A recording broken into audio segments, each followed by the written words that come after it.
Welcome to Hashtag History. I'm Rachel. And I'm Leah. And thank you all once again for joining us for what is now the last episode of our guest speaker series. We have had so much fun getting to meet and speak with so many amazing people over the last handful of weeks. And we are just so grateful to all of them and to all of you for tuning in and listening as we discuss nerdy history stuff. We just love it. It's our favorite. So today is certainly no exception because here with us we have Mike from Necronomipod on the show. Mike, we're so excited to have you here. Do you mind telling us a little bit about yourself and the podcast and where our listeners can find you maybe? Yeah, sure. First of all, thank you so much for having me. This is, I've been looking forward to this. This is going to be a lot of fun. I did not realize that I was going to be the season finale. So that's a lot of pressure to put on me. Oh, boy. Well, yeah, we've been super, super jazzed about having you on the show. So it's perfect for you to be the finale. Yeah. Oh, you're not making it easier. Now my palms are sweating. I'm getting a little nervous here. Ooh, that's a lot. But yeah, no, thank you for having me. Yeah, I'm from Necronomipod. True crime, cults, paranormal, UFO, alien, all things kind of macabre podcasts that I do with my my two buddies, Dave and Ian. And we kind of just sit around and drink beers. And we like to think of it as just like having a casual conversation that you might have anytime you're hanging out with your friends. And, you know, started in January of 2019. So we're well into 3 years of it. And it's grown pretty well. And it's been a good time. Yeah, I'd say you've grown pretty well. It's doing okay. It's doing okay. That little old podcast. Yeah, just a little old thing. I certainly agree with everything you said, that it does feel like it's just a hangout with some beers, but definitely with a lot more intelligence than the conversations that I've been a part of when I'm just sitting around drinking. Because your show is super, super informative. Between the episodes that you've put together and all the research that Ian does, it's such a well-researched podcast. It really is. What I keep coming back for is the really, really thorough research of the show. Well, yeah, thank you. I appreciate that. And Ian does a tremendous job with his research. And, you know, it's really kind of the pride of our podcast is we take pride in how well researched it is. Yeah. And, you know, and then we go off the rails and talk about other things at times and, you know, get a little explicit. And I like to tell people who don't know about the show because I like to warn them. I always say it's like true crime meets Howard Stern. That's perfect. And, you know, so you never know what really to expect. And, but we have a good time and we do try to take, when we actually talk about the topics, we take them seriously. Definitely. And try to be respectful, especially when there's victims that we're discussing. So, yeah. And we like to be as fair and informative with the information as possible. Yeah, I think you all do a really great job at that. And speaking of Ian, for anyone that's been listening to the Hashtag History podcast for a little while, you may recall that we had Ian on the show to talk about the St. Valentine's Day Massacre. We had him on the show last year. So we super love the Necronomipod podcast. And when listening to the show, I started hearing over this last year that we may or may not have found a kindred spirit in Mike in particular, because Mike, you researched and hosted an episode about Garfield's assassination on your podcast. And that's when I was like, hey, history nerd. So how long, before we dive into today's topic, how long have you been interested in history? Is there a particular event or person in history that first captured your interest? It started in high school. I can't say specifically what it was about history that sparked an interest. I just knew I really enjoyed it and I love studying it. It took me a few years to realize, even probably through college, that what I was really interested in was more the presidents. Like that's my favorite thing to study. Yep. A lot of people love to study the wars and Civil War and World War II. And that's all very fascinating. But to me, the wars are the most boring part to study. Yep. I like learning about the presidents, their policies, their personal lives, those little fun facts you hear about them. And, you know, by no means do I consider myself an expert or a presidential historian. It's just really kind of a hobby that every now and then I'm able to utilize on the podcast when there's a good enough story to kind of tell, and something I think our listeners would be into. Yeah, presidential history is my favorite too. In fact, this is not going to make me sound cool to anyone at all. But it was one of my like cool party tricks when I was in high school, was that I could name all the presidents in order, which I know again is like really, it's really not that cool. But I thought I was pretty impressive. I'm impressed. Thank you. I appreciate that. Can you still do it? Because I cannot. I feel like I would stumble. I feel confident that I could get up to like 18, 19. Here's to show you my level of presidential knowledge, don't even know where Garfield is in the mix here.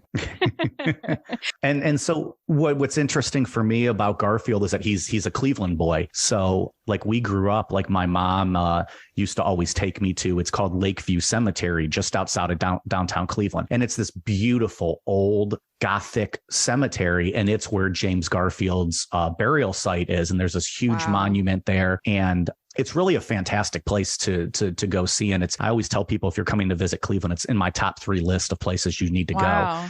And so that I've always been interested in Garfield. I mean, he was president for 6 months, if that, and half that time he was in a bed dying. Right. So he's, not necessarily known for his presidency other than just being one of the 4 that was assassinated. Mm-hmm. So, but that's kind of how my fascination with him grew, just kind of growing up. He's a Cleveland guy, going to see his grave and all that stuff. It always helps to have close to home history. We're from Sacramento, and there's such rich history here in Sacramento. And it's always so fascinating to be, 5, 10, 15-minute drive away from a gravesite or so much of where the gold rush was started. All of that is within driving distance from us. And I think that does create an extra element on being interested in history, is when you can actually see and touch those sites. It brings it closer to home. Oh, absolutely. It really puts it in perspective too, kind of just being there and feeling it and seeing it and kind of putting yourself in, in that place and time. Totally. We did an episode on the Kent State shootings earlier this year. And so I went out to Kent State to kind of see where it all happened. And they have a beautiful memorial on the Kent State campus, and to kind of see the field where the National Guard charged these students, and to see where they shot. And they have marked off in the parking lot where all 4 of the students who were killed, where they died. And, it really, it puts it in perspective and just kind of makes it more real and helps. I don't know. To me, it helps I feel it more. Yeah. Definitely. I had a similar experience. I was in Germany this summer, and we saw one of the concentration camps. And of course, I've done so much research about it, but until you've seen one of them, it's very surreal seeing how large these places were and just seeing it for yourself. Like, we all just were walking around and just sobbed the whole time we walked around the site, because it is a very surreal thing to be there, for sure. Which one did you go to? Dachau. Oh, that's where I went. I was there. Really? Yeah. So I think the thing that blew my mind the most was seeing, they only kept a couple of the barracks, but how many there used to be in that space. That blew my mind. I can't get that image out of my head, how large that land was and how many barracks must have been there. It's really cool to see, to have been there and to see it. But it's also one of the most somber things I've ever done. Everyone's quiet. Nobody has really anything to say. Nobody wants to say anything. You have this feeling in the pit of your stomach. But again, like we said, it puts it in perspective for you, and you kind of get a better understanding of it. And so, I'm glad I was able to go, but I don't look back on it like, oh, that was such a happy day. Because the rest of the day, you kind of feel like garbage, 100%. It's tough. Definitely agree with that. The rest of the day was lame. For sure. Well, going back to, we were just talking about Garfield's assassination. So I did minorly touch on the fact that you covered that on your podcast, Mike. And I just wanted to follow up on that for all of our listeners. Definitely go check that out, because it really was the best, most comprehensive, detailed podcast that I've heard about it. And I'm not just saying that because you're on the show. It was really, really Thank good. you. It's not just for looks right now. It was really good. And of course, like you've said before with your podcast, just the format of it, it was done in an interesting and engaging way too. So major kudos to you and to all of our listeners. Be sure to check that episode out. Thank you. I appreciate that. Now, this week, we will be talking about a different president's assassination because, unfortunately, as we all know, we have a handful of them to choose from. So. What a depressing episode we've got, talking about Jewish internment camps and presidential deaths. And now we're going to talk about another one. This is not necessarily a feel-good episode, is it, to close the season out? Many of ours are about this vibe, honestly. Yeah, most are about this vibe. But I would honestly blame you, Mike, because you also brought up the Kent State shooting as well. So also, yeah, I didn't help the cause. Yeah, certainly not. Well, we'll end by talking about a Disney movie or something. How's that sound? There you go. Okay, great. We can't talk about about wrestling with you, but we could talk about Disney. That's fine. I'll do my best with the Disney. I think I can hold up. It's a running joke on Necronomipod because Dave is a big movie buff and Ian is too, really. And I don't watch any movies ever. And I barely watch TV shows. I watch the same three things over and over. Like it's The Office, it's Seinfeld, it's Curb Your Enthusiasm. I did just start Schitt's Creek and I am loving it. It is so good. But I started it a few weeks ago and there's like 80 episodes, but it's getting pulled off Netflix October 2nd. So I'm in like super you gotta speed. Hurry. Yeah. You need to take a couple of vacation days. Right. What I'll be doing when we're done recording tonight is throwing on some Schitt's Creek and plowing through some of that. Oh, it's so good. It really is. It's fantastic. Yeah. Okay, so switching now from, more uplifting topics, we're going to head right back down to McKinley's assassination. And I wonder from you guys, is this a consensus, if I'm feeling this out the right way, that McKinley's assassination is the least known of the presidential assassinations? Does that sound fair? I know very little about it. And by very little, I mean almost nothing. So I'll be learning a lot today. I think that's probably fair only because obviously Lincoln and Kennedy, I mean, that is what it is. Those are huge. And then I feel like maybe Garfield is defined by his assassination because there was no presidency, really. So I guess that's fair to say. Probably McKinley. Like if you ask people to name, like just the average person to name the 4 presidents that were assassinated, I would actually imagine that most people would only know Lincoln and Kennedy.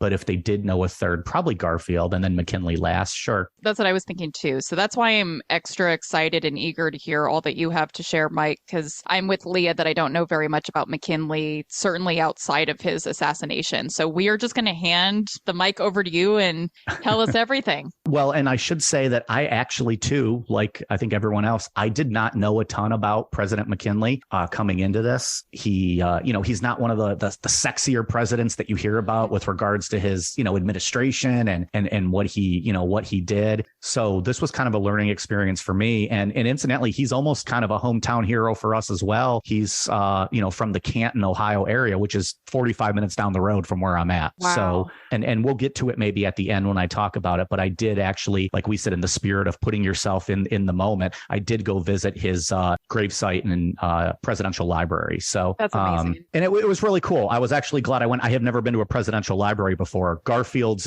is on like the other side of Cleveland. It's a bit of a hike. I want to get there. It's a bucket list thing for me. I just haven't been there yet. I've only just been to his gravesite. So, but anyways, kind of like to break my episodes up into like parts. And so the first part I have is just kind of William McKinley, who he was and kind of his rise to the presidency. Thank you. That'd be great because that's the part I know nothing about. Exactly.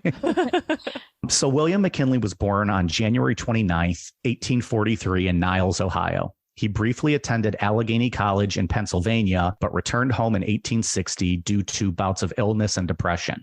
While home, he continued his studies at Mount Union College and worked as a postal clerk before accepting a job as a school teacher. When the Civil War broke out in 1861, McKinley enlisted in the Union Army, where he eventually earned the rank of Brevet Major General of Volunteers. While in the Army, McKinley would meet and begin a lifelong friendship with the future 19th President of the United States, Rutherford B. Hayes. So I was right. I could count up to 19 presidents because I did remember him. There you go. Well, and you should know 20 because that's Garfield. Yes, you're right. I should know that. And they're all McKinley, Hayes, Garfield are all part of the Ohio presidents. I believe there's 7 altogether. Wow. I did not realize that. I'm going to be on the spot now. There's those 3, both Harrisons, William Henry and Benjamin, Ulysses Grant, and Warren Harding. Wow, I'm really impressed with both you and the state of Ohio. Yeah, way to go. So I think Ohio is second, actually, only to Virginia with the amount of presidents. But now it's Warren Harding was our last one, and that was 100 years ago in 1920. So you had your prime. Yeah, it was like the last time the Guardians won a World Series. So it's been a while. McKinley and the 23rd Ohio Infantry were heavily involved in the Battle of Antietam, where they suffered numerous losses. And in July 1865, a few months after the South had surrendered, McKinley was relieved of his duties and returned home to resume his civilian life. He began studying law at the Albany Law School and passed the bar in March of 1867. He then opened his own practice in Canton, Ohio. Around this time, he met Ida Saxton, and the two were married in 1871. Unfortunately for Ida, after the death of their 2 young daughters, Catherine and another daughter named Ida, who were both under the age of 4. Ida's health rapidly deteriorated, and she spent the rest of her life with chronic illness, developing epilepsy, and she became strongly dependent on her husband's emotional and physical support for the remainder of his life. Oh, that is the little bit that I know adjacent to knowing about McKinley. Is I know a little bit about Ida, and it's just tragic. Like, I think in today's day and age, we would categorize what she experienced as some form of PTSD in watching the deaths of both of her really young babies. And so she did totally project that onto William McKinley. She had this like severe anxiety about him dying and leaving her too. And so I know that he had to adjust his personal and professional life to accommodate her neediness, for lack of better words. Right. And from what I've seen, and, he did it and, he did it without question and without being asked. Like, he was there by her side when she needed to be. And I had even in my research read stories of her being ill, not feeling well, but still working herself up to be a presence, around Washington, or going to events that maybe she shouldn't have been at when she should have been in bed. Yeah, she worked really hard to kind of fulfill that role as first lady. And Catherine, their oldest daughter, was 4 when she passed away. Ida, their youngest, was still like an infant when she died. I think it was only like 3 months old. So just completely, totally tragic. So tragic. Focusing on McKinley's career, he entered Ohio politics in 1869 and quickly rose through the ranks of the Republican Party, winning elections to the U.S. House of Representatives in 1876. He spent the next 14 years in Congress, where he would serve as the chair of the House Ways and Means Committee and become the leading tariff expert in Congress. After losing his House seat in 1890, McKinley would go on to be elected the governor of Ohio, both in 1891 and 1893. He would serve as governor until 1896, which just happened to be a presidential election year. In the general election of 1896, William McKinley won the Republican nomination based off his merits as a member of the House and governor of Ohio. His opponent was William Jennings Bryan, a former member of the House of Representatives out of Nebraska, who was known more for his radical social and economic policies. Maybe too much of a mover and shaker for what people were ready for. I think so. And the United States went through like an economic depression in 1893. And, Bryan had these kind of more radical ideas about how to fix the country. And I think the U.S. wanted more stable and, kind of like the stick to what type thing, the devil type mindset. And McKinley had the backing of a wealthy Ohio industrialist named Marcus Alonzo Hanna, and they touted McKinley as the, quote, advance agent of prosperity and the protector of America's financial interests. Wow. And that really registered with the American people. And, they were like, okay, this is our guy. Like we're going to go with him. There was also a really big, and I don't know a ton about this, debate between like the gold standard and silver. And I know William Jennings Bryan was very much in favor of bringing silver into the United States, monetary system and kind of phasing gold out. And so that was kind of a big part of it as well. It did not work because McKinley ended up winning the popular vote by some 600,000, which was the largest victory in 25 years. Wow. And obviously that gained him more electoral votes. So he won the election and at age 53 was set to become the country's 25th president. Wow. By 53, I hope I'm like, I don't know, a supervisor at my position. I know, right? Like you think about some of these guys like Teddy Roosevelt and JFK and, they're early 40s becoming president. And I'm 36 years old and I am nowhere near becoming president of the United States. I mean, even if that was something I wanted, Yeah, no, I'm feeling like by 53, my goals are to be retired. Oh, yeah. That would be nice. That's what I'm aiming for. That would be nice. Unfortunately, I don't think that's in the cards for Well, no. I mean, I'm millennials. speaking entirely in like fantasy world here. Sure. Oh, yeah. I'm ready to be retired tomorrow if we're doing fantasy world. Please and thank you. Yeah. So real quick, I mean, I know this episode's about his assassination, but I just wanted to touch on McKinley's presidency briefly. Yeah. As we mentioned, the country had been kind of facing a depression since 1893. So by the time he took office in 1897, things had actually begun to recover and stabilize. And so while, McKinley and his administration took office thinking their biggest challenge was going to be the country's economy, his presidency was really mainly dominated by foreign affairs, most notably the 1898 Spanish Spanish-American War, the Boxer Rebellion in China, and the Philippine-American War. By 1900, the United States had acquired Cuba, Puerto Rico, and the Philippines from Spain, as well as annexed the Hawaiian Islands. And they would begin working with China to improve diplomatic relations between the two countries. What was interesting to learn about this is, like, this is kind of the first major imperialistic administration in American history. You know, for the first time ever, like, the United States was kind of flexing its muscle on the world stage. Okay. And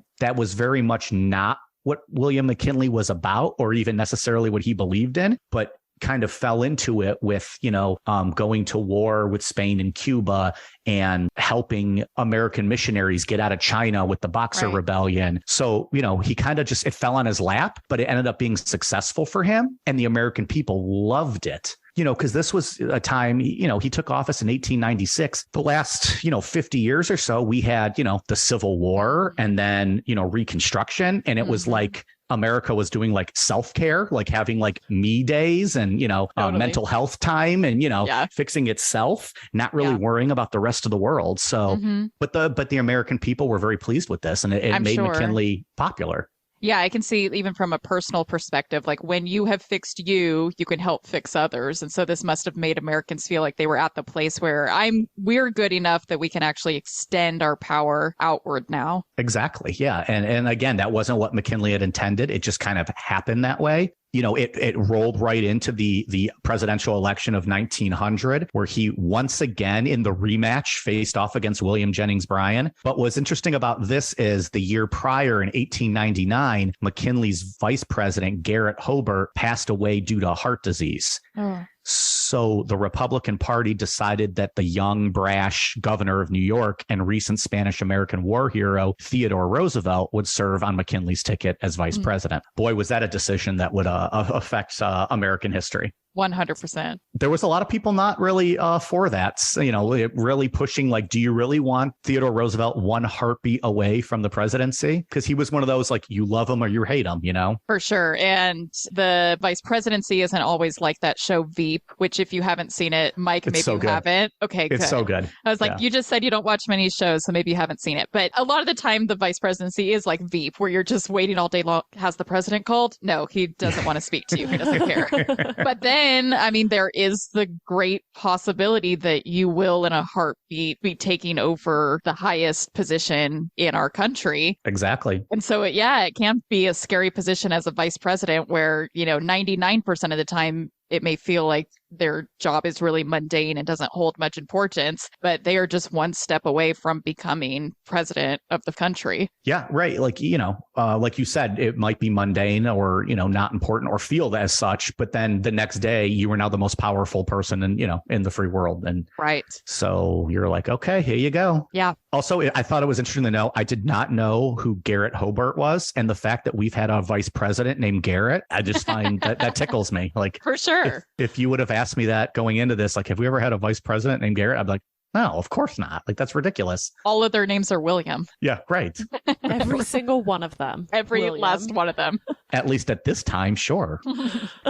So with Theodore Roosevelt on the ticket, and like we said, the American people were satisfied with McKinley's first term, his imperial accomplishments, and the country's kind of newfound economic prosperity. They reelected McKinley with an even greater margin of victory than he had had 4 years prior. Wow. After his second inauguration in March of 1901, McKinley embarked on a tour of the western states where he was greeted almost everywhere by adoring crowds. He was pretty popular. Yeah. The cross-country tour was scheduled to end in Buffalo, New York, where McKinley gave a speech on September 5th in front of 50,000 people at the Pan American Exposition. Dun, dun, dun.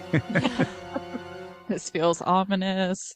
So let's get into this. All right. McKinley's final scheduled appearance at the exposition began the following day, September 6th, when he attended a public meet and greet at a local theater called the Temple of Music. The always friendly president rarely missed an opportunity to meet and speak with the American people, but this particular event had worried many people on his staff, some of whom feared that because of the size of the exposition and the amount of people there, that an assassin might take the opportunity to attack the president. Yeah. And at this point, they've already seen the assassinations of previous presidents in public arenas. We're only 20 years removed from James Garfield's assassination, so it's still fresh on people's minds. Mm-hmm. The president's personal secretary, George B. Cortelyou, had even tried to cancel the reception on 2 separate occasions, but both times McKinley insisted that it remain on the schedule and that he was going to meet these people. Wow. Like we said, because of the size of the crowd in Buffalo, McKinley's security detail was really beefed up for this trip. It consisted of 3 Secret Service agents, 4 Buffalo municipal detectives, 11 members of the U.S. military, and 18 policemen. A fraction of what is afforded to the president today. Yeah. Right. 3 Secret Service agents, that was a lot.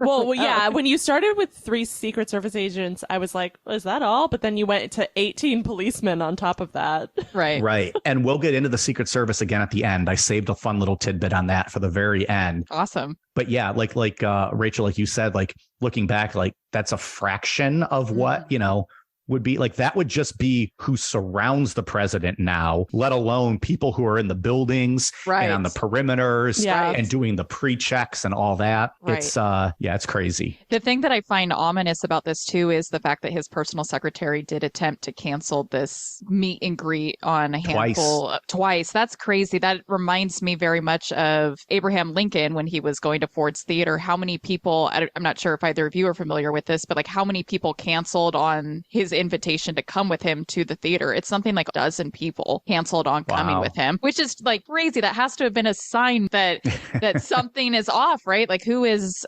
declining going to a show with the president after he has had this huge victory in the Civil War? And so it's ominous and it's eerie that there's those sorts of premonitions almost. Yeah, I agree. I think I had heard that before, but I forgot about that. And it's creepy. But he was so adamant, no, want to go meet the people. And, this was a time when president was very accessible to the people and, maybe not as much as they were 20 years prior. But like when we did the Garfield episode, there were people that can just come in and line up to go meet with the president and ask for jobs. They usually wanted jobs for some kind of, position. But to just, think about that now, it's like, that's crazy. Like, it is crazy. If you can even get eyes on a president these days, like that's a pretty big accomplishment, right? I mean, you can barely get eyes on the U.S. Capitol. There's now a fence surrounding it. You can't get that close anymore, Right. Which I mean, I get, but you're right. Or on the White House, like.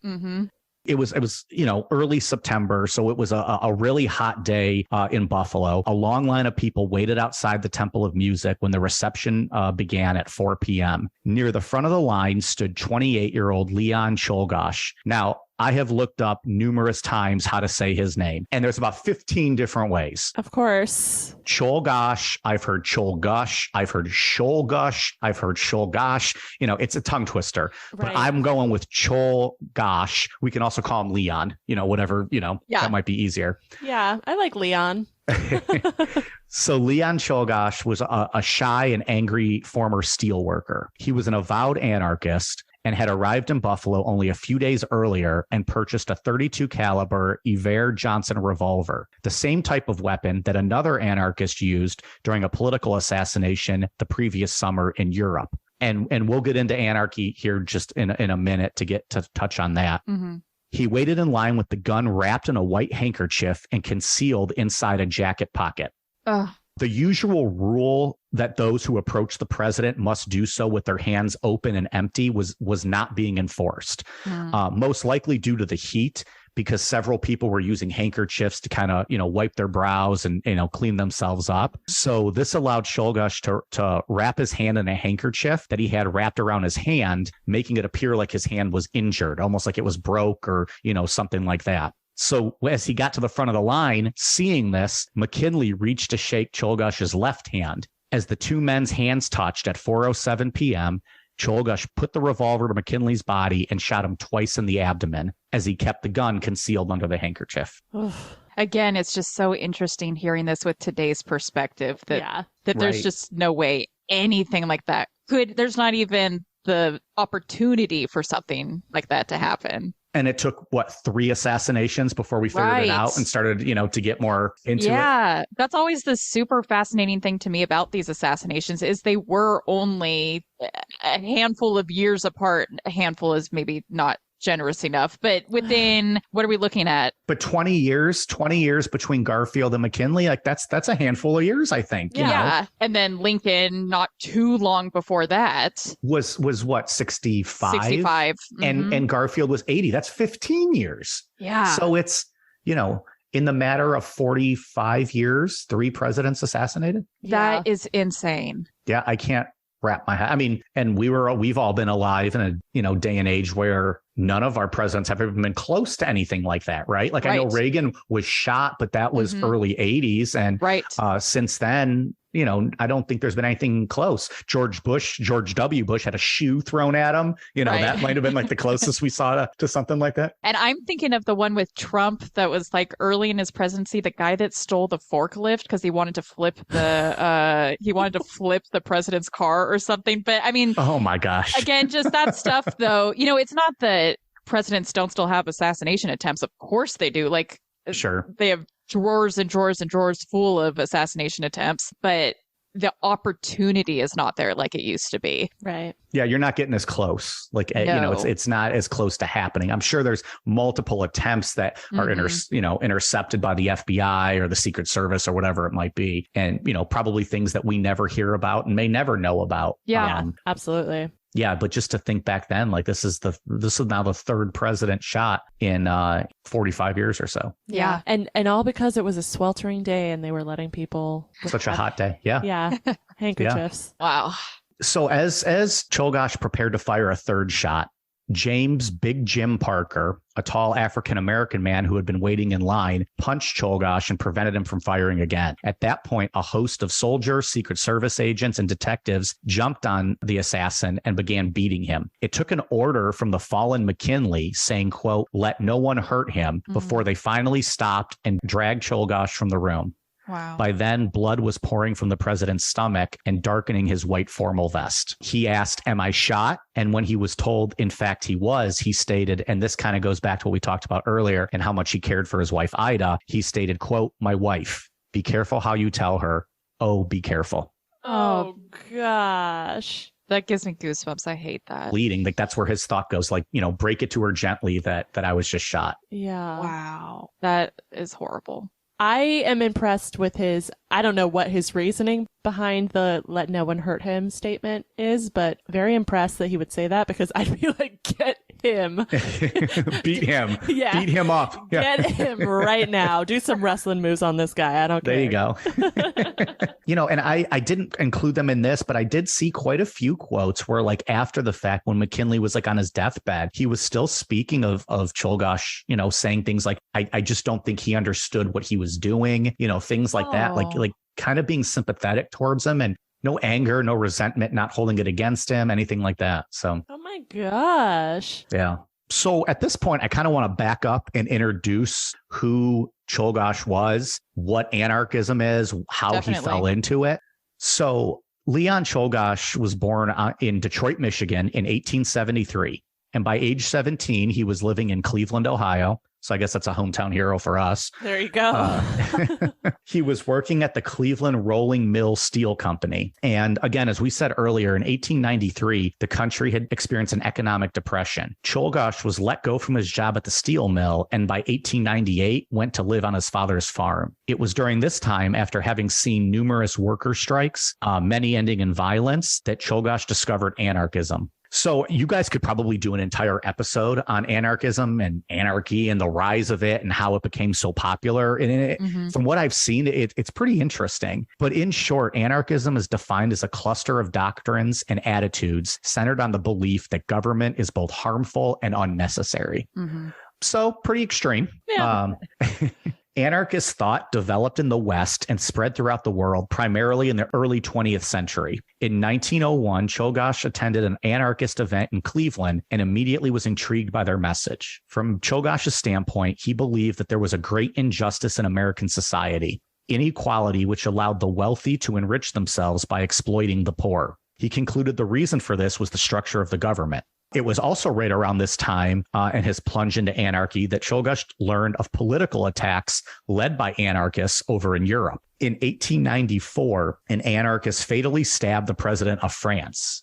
In 1897, another anarchist shot and killed Spain's premier. In 1898, a homeless anarchist stabbed the Empress of Austria with a handmade dagger. And then finally, in July of 1900, King Umberto I of Italy had been assassinated by an anarchist using a .32 caliber Ever Johnson revolver. Jeez. Maybe I take back what I said about Americans not being great on this kind of stuff, right? Oh, it's just the time period, really. Yeah. I think. But I think when you do a comparative analysis, we're looking pretty great, guys. We're looking pretty good.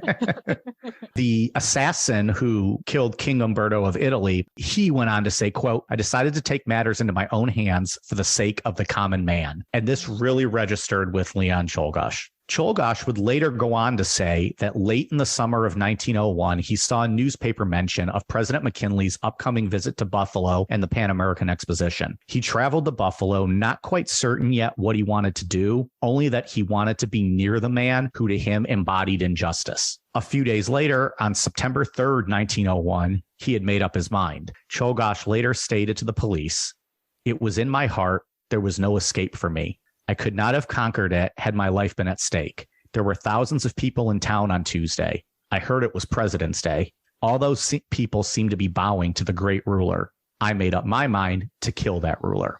So he made up his mind in the matter of 48 hours is what we're looking at ish. Yeah, roughly. From when he learned that the president was going to be in Buffalo to showing up in Buffalo to then deciding, okay, I'm going to do it. I'm going to kill this man. And I believe it's, he was inspired by kind of what was happening in Europe with the anarchists. And, and we don't really get into this because there's not a lot to go other than speculation. But, there's mental health issues, obviously, that he's experiencing. And, we'll talk a little bit about what the courts tried to do and how that, we didn't really get any information. So, but clearly he's unstable and he has kind of fallen into anarchism and believes that he needs to save the country by killing the president. Mm-hmm. And clearly not in the right headspace, because I feel, I mean, I'm never going to justify somebody doing something like this, but even if I fully believed the president is a bad person, or they're pushing forward this belief and the system that I don't support and believe is horrible, I feel like if you just follow the dominoes, you're going to realize okay, shooting him, then somebody else becomes president. That doesn't do anything. It doesn't fix anything. It doesn't fix the system, right? Right. So yeah, I'm not surprised there's a little bit of mental health issues there as well. Mm-hmm. Yeah. So on that same day that he had decided he was going to kill the president, he went to the Buffalo hardware store, and that's when he purchased that revolver. At this point, though, he still wasn't exactly sure what his plan was going to be, how he was going to kill the president. He knew he wanted to, he had the gun, but okay, now you actually have to execute this and carry it out. The next day, September 4th, President McKinley and his wife, Ida, arrived in Buffalo by train. As McKinley stepped down off the train to the official welcome, Czolgosz shoved his way forward in the crowd, but found the president was too well guarded to make an attempt on him or to try to shoot him. At that point, he thought his next best option was to shoot McKinley would be during his speech on September 5th, the one we talked about earlier that had 50,000 people at it. Czolgosz had arrived early at the fair. His gun was hidden in his pocket, and he was close to the podium as McKinley arrived. At that point, he considered shooting the president while he was giving the speech, but Czolgosz felt that he wasn't certain he could hit the target, and he was being kind of pushed around by the rowdy, excited crowd, so he didn't think that it was going to be his best option. I'm just laughing at the idea that a crowd listening to a president's speech could be defined as rowdy. Almost like a mosh pit type, yeah. Where have you been the last 4 years? Oh, that's true. But yeah, I'm just I feel like presidents had a status. I mean, obviously, there's still people that go and are crazy and love and want to meet the presidents and political figures nowadays. We know that. But I feel like celebrity culture has kind of pushed that aside, whereas this filled that back at this time where they weren't just the leader of the country. They were also these celebrities, really, that people wanted to see, and because they had no Netflix, guys. No Netflix. They did not. And again, McKinley was popular, so people were excited to be close to the stage and were pushing their way up. And I think from Leon's standpoint, he was, felt like he was getting pushed around and couldn't get a clear shot, I guess. So, he wasn't having any part of that. Yeah. When McKinley concluded his speech that day, he quickly disappeared behind security guards. Czolgosz attempted to follow McKinley as the president began his tour of the Exposition Fairgrounds, but he was pushed away by security officers and was unable to get close to the president. Czolgosz assumed he had probably no other chance that was, to shoot the president that day. Mm-hmm. So he returned to his the room he had rented and would wait for the receiving line the next day in the Temple of Music. He would arise early, be in line by 8:30 a.m., and would wait all day before finally shooting the president. Oh, so many opportunities to rethink and not follow through. Mm-hmm. And what's interesting about that is if anyone goes and checks out the episode I did on James Garfield, he was stalked for several days before he was finally shot and, kind of waiting for that perfect moment. Very similar in how like you show up without a plan and then kind of feel it out. Nowadays, the Secret Service would have been on to you. As soon as you showed your face like 2 different times, they'd have been like, okay, what's this guy doing? They would be on to you after you did one Google search for the president's schedule that day. Yeah, right. There you go. Jumping back to the scene of the crime, just a few minutes after being shot, McKinley was carried from Temple of Music to the Pan American Expositions Hospital. On his way to the hospital in the ambulance, McKinley stuck his hand in his clothing and pulled out a bullet. Oh. Right? He had been shot twice, but one bullet had deflected off a button and only grazed him, and then was kind of sitting in his clothing. The other bullet, though, did penetrate his abdomen. Wow. The best surgeon in Buffalo happened to be out of town performing surgery in Niagara Falls at the time. Of course. Right. He was actually, I guess, doing some kind of like breakthrough neck surgery on some lady out in Niagara Falls. He refused to leave, though. They called him and he's like, no, I am committed to this. I told this lady I would do it. Even the president's life, I'm not skipping out to come back. Yeah, I respect that, especially if like someone else's life is at stake. I mean, a neck surgery back in 1901 probably was pretty extreme. And, so the first physician to arrive at the hospital was Dr. Herman Minter.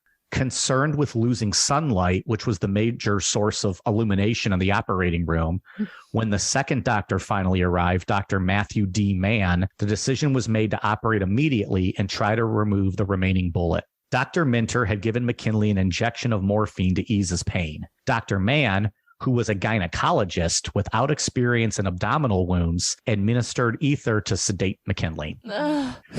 So a little change of pace for him. This is going to be kind of learning on the job, I guess. Hands-on experience. Yeah, right. Learn by doing. Jeez.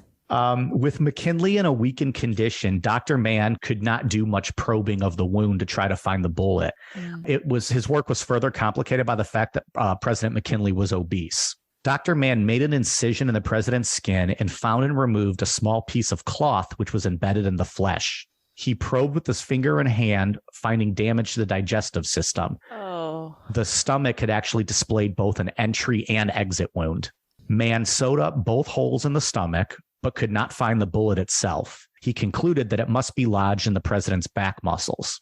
He cleaned up some blood clotting, stitched the incision and wound, cleaned it with hydrogen dioxide, and covered the area with a bandage. What's interesting is a very early model of an X-ray machine was on display at the exposition, but the doctors decided not to use it to try to find the bullet because they thought it would probably not do any good and would cause more harm to the president, getting it set up and getting him configured to use. Once the operation was complete, McKinley was taken to Milburn House, which is where he was staying during his time in Buffalo.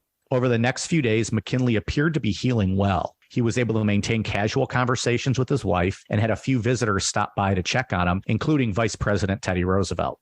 On September 9th, 3 days after the shooting, Roosevelt was so confident in the president's condition that he left Buffalo to go on vacation in the Adirondack Mountains. Wow. Yeah.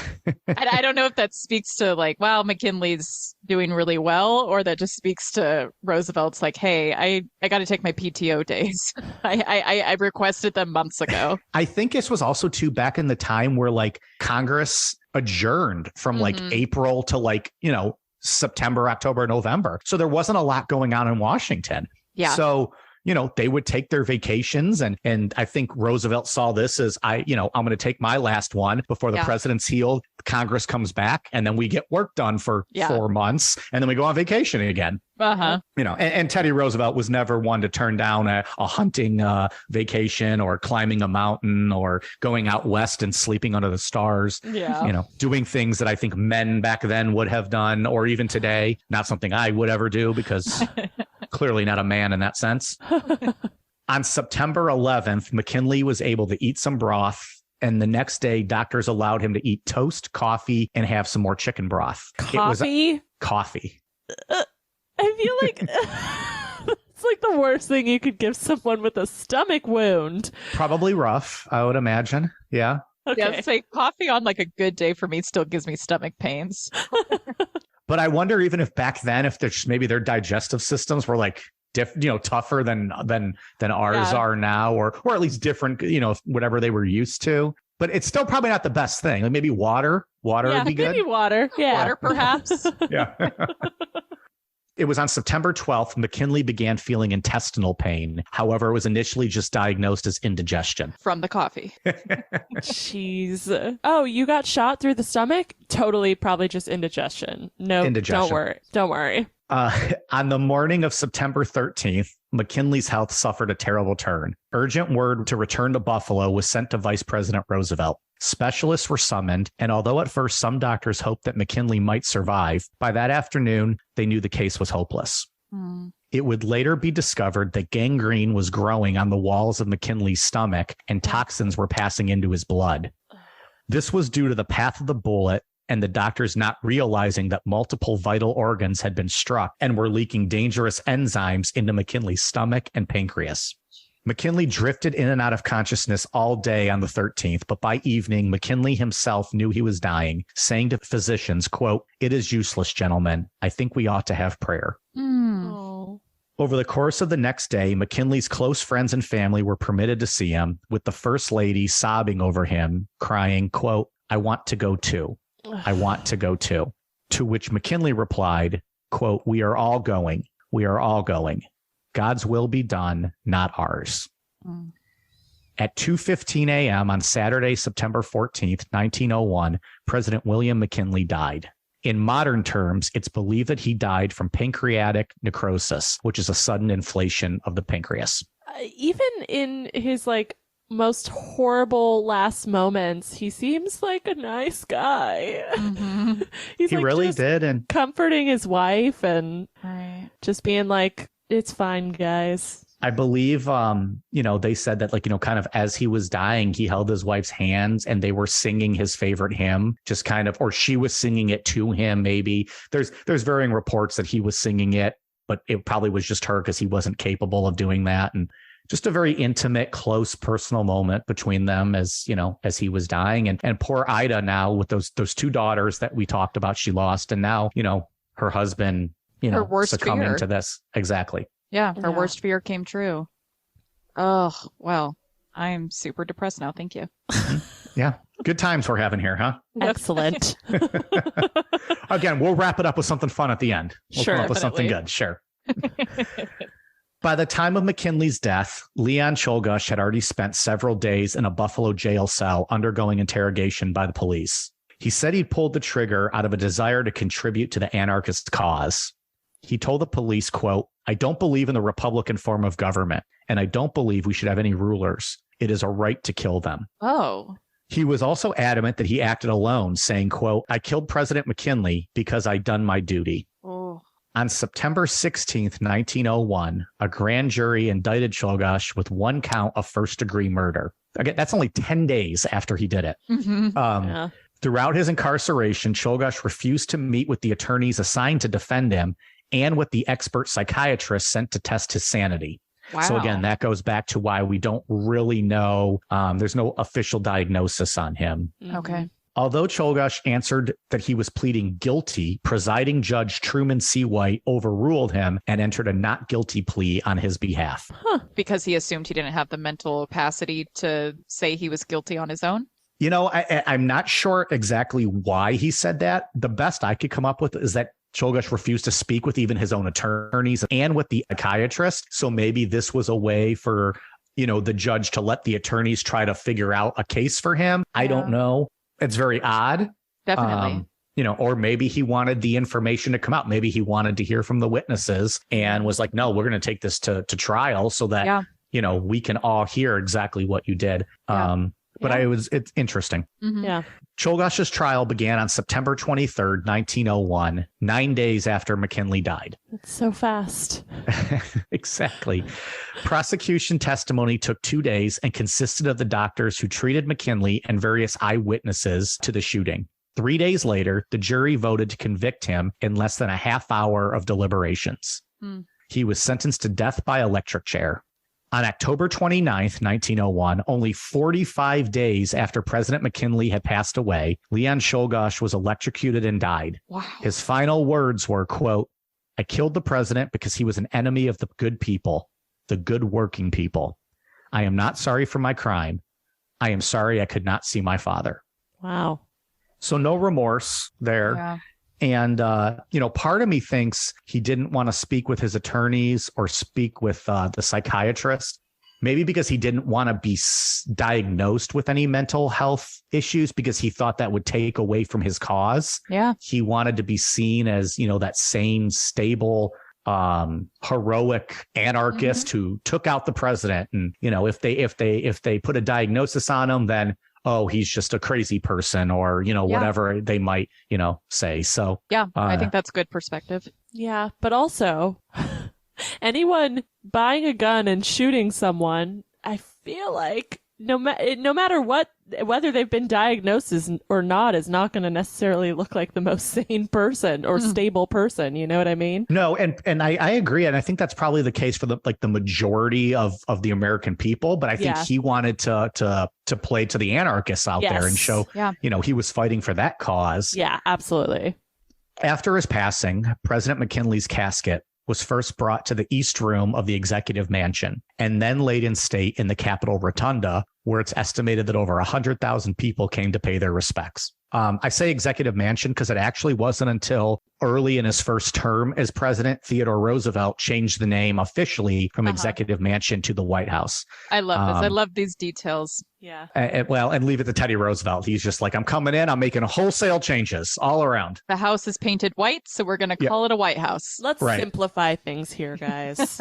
And it was its unofficial name. And I would like to look into that more, what Roosevelt's reasoning was. Maybe because it was more, the Executive Mansion sounds so like hoity-toity. Yeah. Maybe he wanted it more like the common man. Like it's just the White House. It's a White House, Yeah.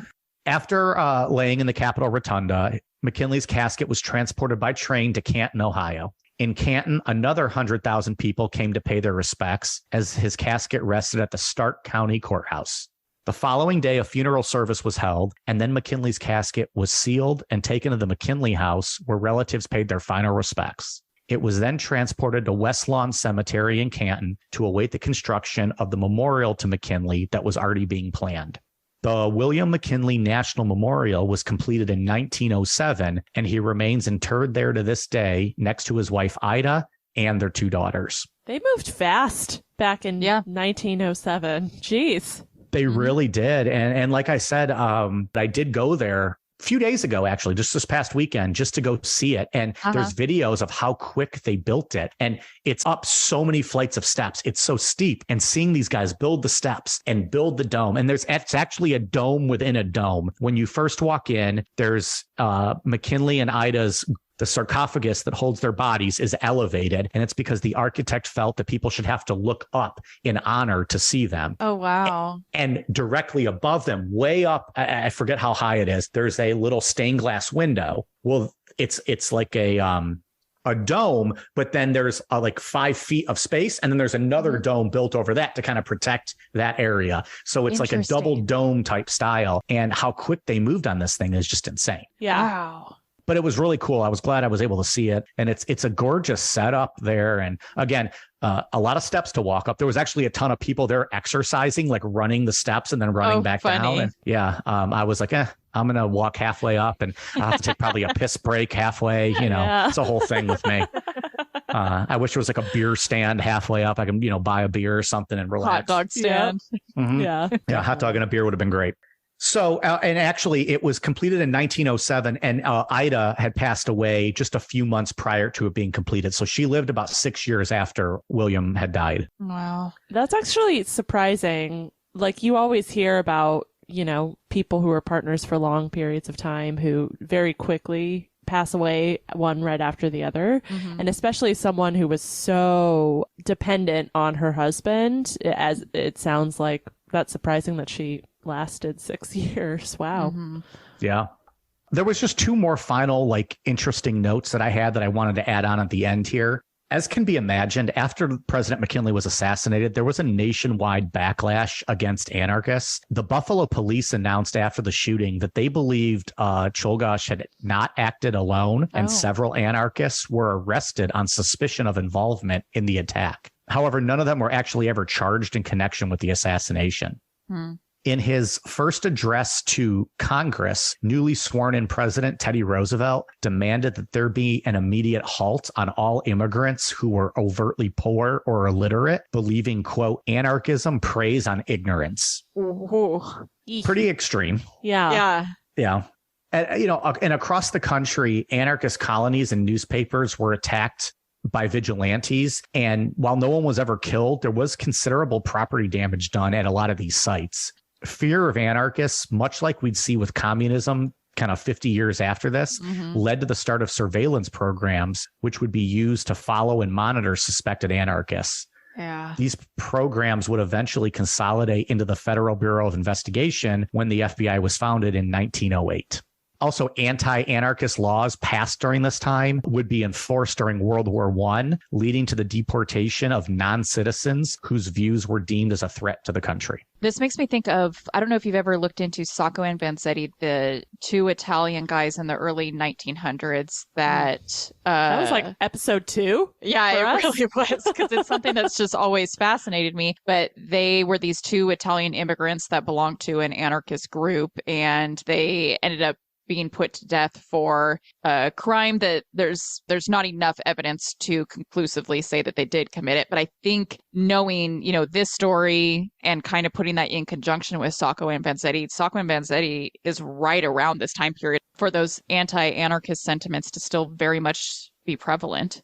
Yeah. So, and like we said, they kind of use those laws to hold non-citizens accountable that they thought might be threats to the country, even though, Leon was a citizen of this country. So, not necessarily fair on that standpoint. Yeah. And then the last thing I had, we made note earlier that McKinley had 3 Secret Service agents on his security detail during this trip. What's interesting about this is at this time, the Secret Service was not authorized to be protecting the president, but they had been doing so in a small manner since 1894, when President Grover Cleveland was assigned 2 Secret Service agents. At the time, the Secret Service, they were investigating some illegal gambling that was going on out in the West. And they were honing in on, I think it was a few gamblers that they believed were anarchists and that they believed were making threats to assassinate President Cleveland. And so the Secret Service decided, well, we're going to send 2 agents to go protect the president.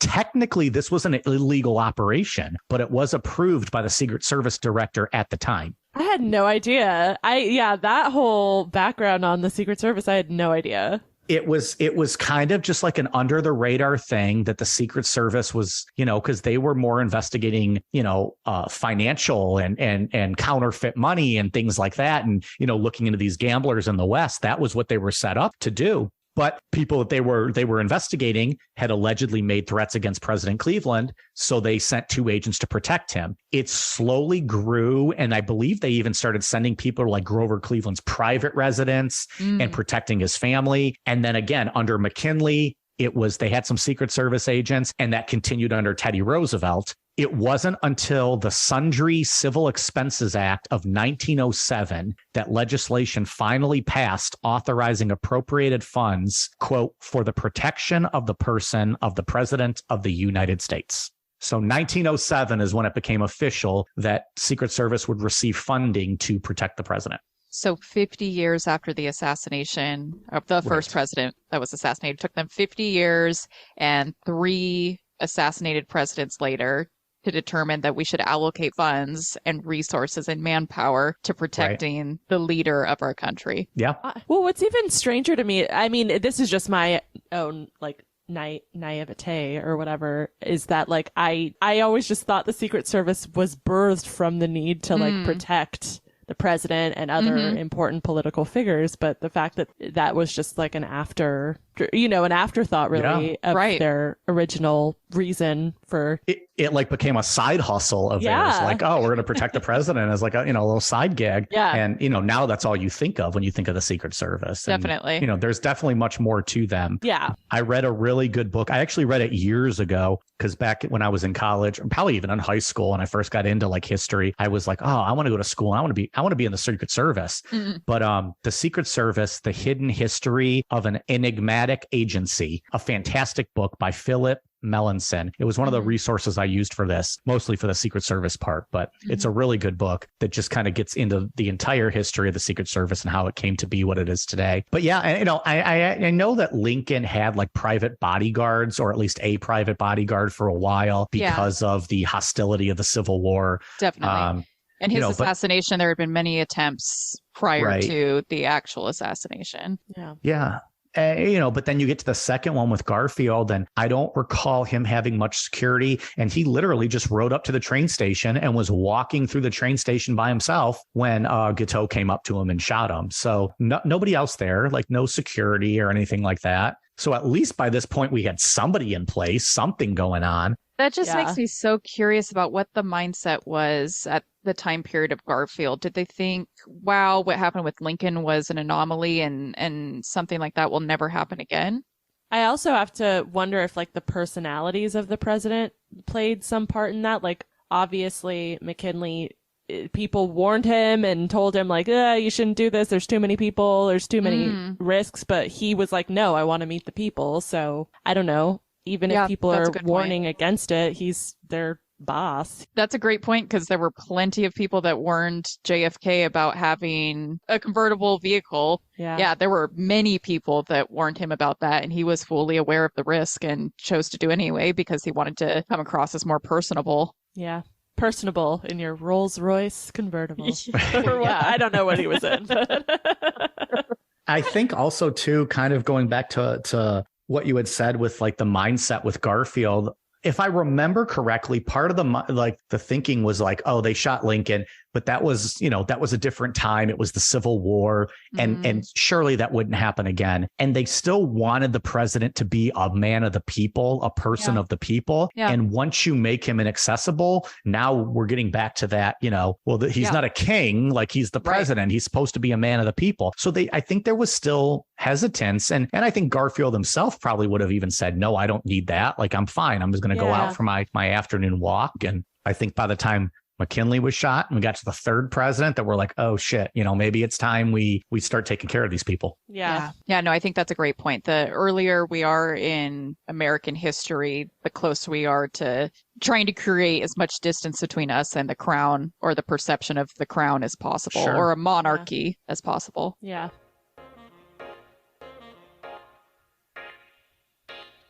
I learned so much. Thank you so much for that. Yeah. Oh, no problem. Oh my God. Thank you. You did so much research. That was so great. I'm glad you guys enjoyed it. Yeah, no, I actually had a lot of fun looking this up and learning about it. Like I said, McKinley is from 40 minutes away from me, and Presidential Library is there and his grave. And so it gave me an excuse to go out there and see that and kind of read up about him a little more. So I learned a lot. This was a lot of fun. Very cool. Do you mind sharing where our listeners, once again, can find you and your podcast, maybe on social media and or any podcast platforms? Sure. So we are Necronomipod. Let me see if I can spell that now. It's Necronomipod, Necronomipod. We are available on all the podcast platforms, Spotify, Apple. I think we're posting them on YouTube and Stitcher and all that good stuff. Our socials are all at Necronomipod. We have our merchandise available at Amazon.com, and just search Necronomipod and it comes up, and Patreon.com/Necronomipod for all of our bonus content. I think I covered it all. Nice. Yeah, I think so too. Yeah. Hopefully. All right. If you are new to Hashtag History, come follow us over on Instagram. You can find us there at #history_podcast and also on TikTok at Hashtag History, all one word. We are also available on all podcast platforms and would love it so much if you would subscribe to us on whatever podcast platform it is that you use. Share about us with your family and friends and give us a rate and review. Thanks, Mike. Thank you. Thanks for having me.